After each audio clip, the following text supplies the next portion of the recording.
I think they're exactly the same forces that have been around for 200 or 300 years. Profit, trade, making sure that companies don't go out of business, making sure you beat the competition, survival, and making as much money as possible.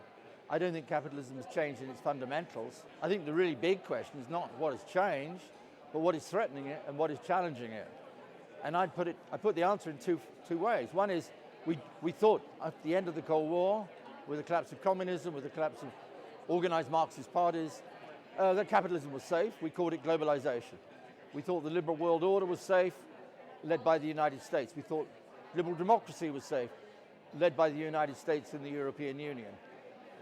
The real big surprise, and it's a black swan which has come along over the last 10 or 15 years, that all of that hubris, that optimism that was there, at least until the 2008 crisis, is gone. And the world we're living in now is the challenges that capitalism now confronts. I don't think it's going to be overthrown. I don't think it's about to be replaced. It's not like the 1930s when people believed in 5-year plans, but it is clearly facing a series of major challenges, which I think, frankly, elites, policymakers in whatever country actually don't have an answer to. One of the reasons they don't have an answer is simple. They can no longer work together internationally.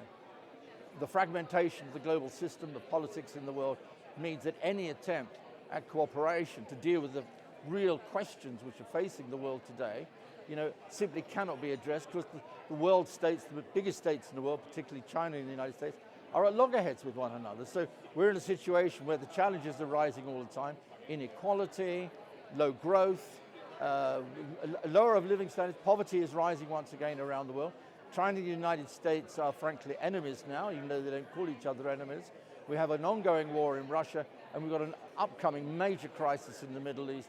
These are all going to be great geopolitical challenges, which are going to challenge the economic order. I don't think the economic order is going to be overthrown because nobody's got an alternative to that economic order, but I think that's where we are at the moment.